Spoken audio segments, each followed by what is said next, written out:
سب سے بہتر کلام تو ہے لا الہ الا اللہ. سب سے بہتر کلام یہ ہے، یعنی لوگوں کو توحید کی دعوت دے دو، کلمے کی دعوت دے دو. وقولوا للناس حسنا، دوسری تفسیر ہے اصلاحی بات کرو.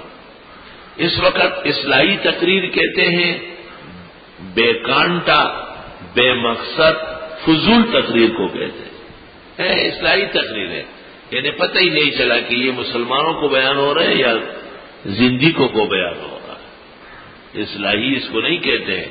اصلاحی تقریر نوح علیہ السلام نے کی، اصلاحی تقریر ابراہیم علیہ السلام نے کی، جس کے نتیجے میں گھر سے باپ نے نکالا اور شہر سے نمرود نے نکالا. یہ اصلاحی تقریر ہے. کوئی وہ جنگ کی تقریر تھی کیا؟ اسلام کا نام بول کر منافقت کو ترویج دی جا رہی ہے، دین کے نام پر بے دینی پھیلائی جا رہی ہے. اس لیے ان کے اقتداء میں 20-20 سال رہنے سہنے والے وہ نہ توحید جانتے اور نہ شرک جانتے، نہ سنت کے لوگوں کو سمجھتے اور نہ بدعتیوں کو پہچانتے.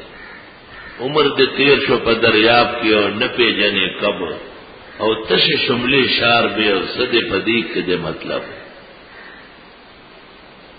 اصلاحی تقریر ہے. مجھے کہتے ہیں، میں پوچھتا ہوں کیا مطلب ہے اصلاحی کا؟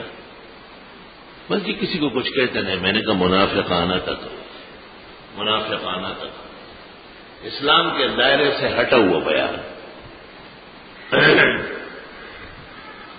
وقولوا للناس حسنا، اور کہو لوگوں سے بہتر بات. اصلاحی بات یہ ہے کہ جب آپ نے دیکھا کہ نماز سے پہلے ہاتھ باندھا ہوا ہے تو آپ اس کو کہیں یہ ثابت نہیں ہے.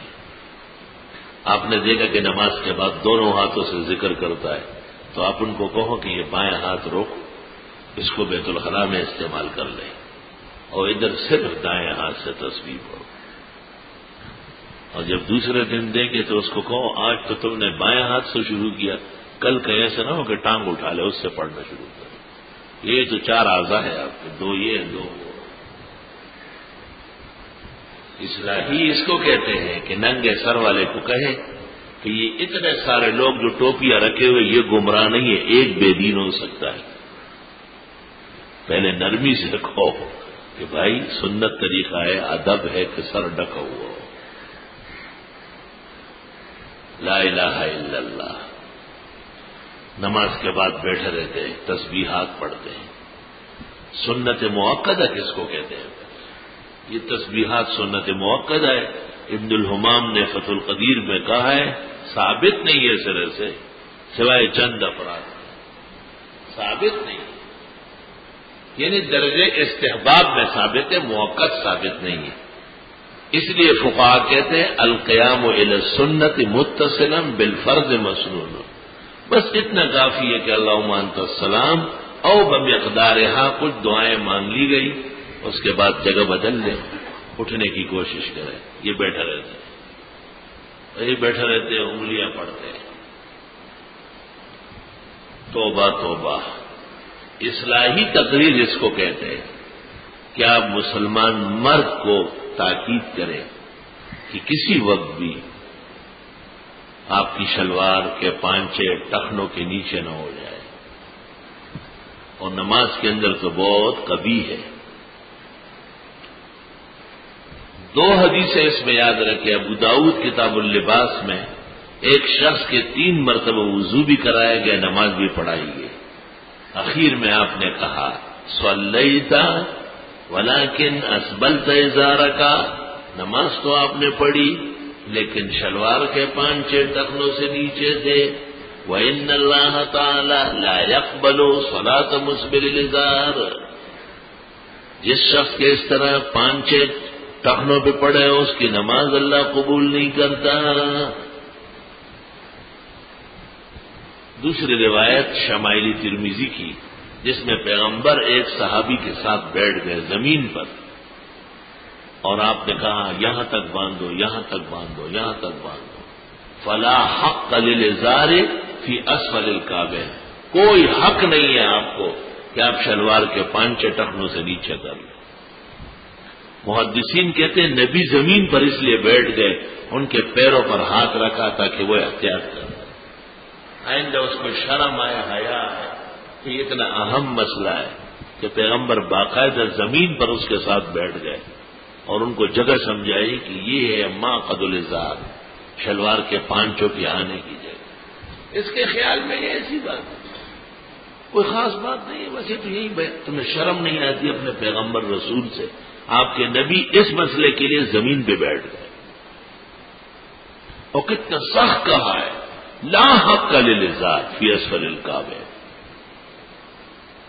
بعض فقہا کا یہ کہنا کہ اس بال الازار یعنی ٹخسوں سے نیچے پانچے رکھنا یہ مکروہ تنزیہ ہے، سخت غلط فحش ناجائز قول کیا ہے۔ پیغمبر نے تو نماز دوبارہ پڑھوائی، قلعدم کر دی۔ پیغمبر نے تو ایک شخص کا ذکر کیا کہ اس کو سمجھایا گیا اور وہ پھر بھی پانچے نیچے رکھتا تھا، زمین پھٹ گئی اور وہ چلتا چلا جا رہا ہے، تو اس سے تو انسان غرق ہو سکتا ہے۔ حرام اشد حرام، مرد کے لیے شلوار کے پانچے ٹخنوں سے نیچے رکھا۔ ادراک علی الفقہ،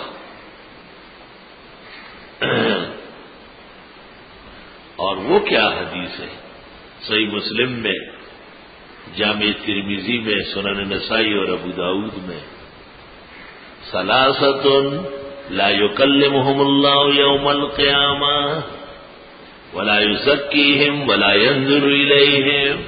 تین آدمی ہیں کہ اللہ نظر رحمت سے ان کی طرف نہیں دیکھے گا، اللہ تعالیٰ ان کو پاک نہیں ہونے دے گا، پلیت ہی پلیت رہیں گے،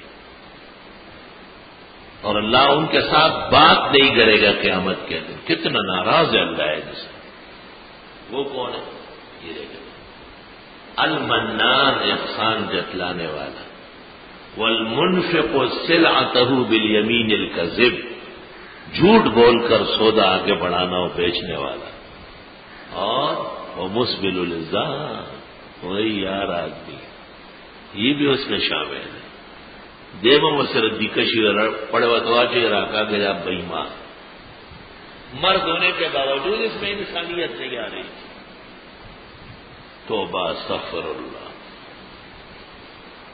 معلوم ہوا کہ ناکارہ فعلوں میں سے ایک فعل، نہایت حرام کاموں میں سے ایک کام، وہ مرد کی شلوار یا پینٹ پتلون یا دھوتی کا نچلا کنارہ ٹخنوں سے نیچے ہونا۔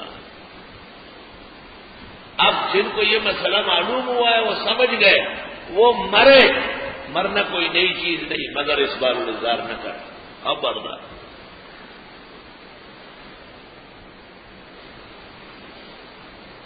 ابو بکر صدیق نے ویسے اپنا وہم ظاہر کیا تھا کہ میرا بغیر اختیار کے ایک طرف کا پانچے نیچے ہوتا ہے۔ آپ نے کہا آپ ان میں سے نہیں ہیں۔ ظاہر ابو بکر صدیق جیسے کامل و اکمل ایمان والا، ان کو اجازت مل گئی، لیکن علماء کہتے ہیں ان کا ہوا نہیں ہے، حکم دیکھ کر ڈر گئے بہت زیادہ۔ اب دیکھو مبتدئین کو ان کی خاص علامت ہے کہ پانچے ٹخنوں سے نیچے ہو۔ حی علی الصلاۃ پر قیام تو کرتے ہیں جس کا ثبوت حدیث میں نہیں اور بڑی فقہ میں نہیں، ہدایہ کے بعد کتابوں میں ہے، ہدایہ میں نہیں ہے۔ حی علی الصلاۃ پر قیام نقطہ یاد رکھو، ہدایہ اور ہدایہ سے اوپر پورے دین میں نہیں ہے۔ فقہ کا آخری معیار ہدایہ ہے، ہدایہ سے نچلی جو کتابیں ہیں وہ محل نظر ہے، جیسے شرح قاعدہ، یہ محل نظر کتاب۔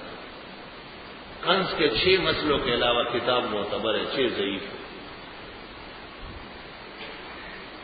لا الہ الا اللہ۔ ہدایت سے جو نیچے کتابیں ہیں مناظرے میں ان کا نہ پیش کرو نہ مانو، یہ بات کا فقہ، اس کو رہنے دیں، ہدایت تک آئیں گے۔ ہدایت پوری صراط ہے، میزان ہے حق و باطل کا، الحمدللہ۔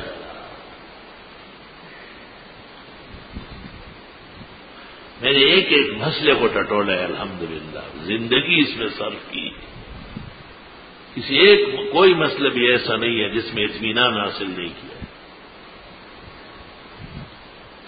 اور جتنے قابل علماء ہیں ہمارے مسلک کے غیرتی علماء ہیں، وسیع النظر علماء ہیں، ان سے بھی کئی مسائل پر مراجعات رہی ہے، گفتگو رہی ہے۔ الحمدللہ اکثر وہی خوش ہوئے ہیں اور دعائیں دی ہے کہ آپ کی وجہ سے اس طرف توجہ ہو گئی۔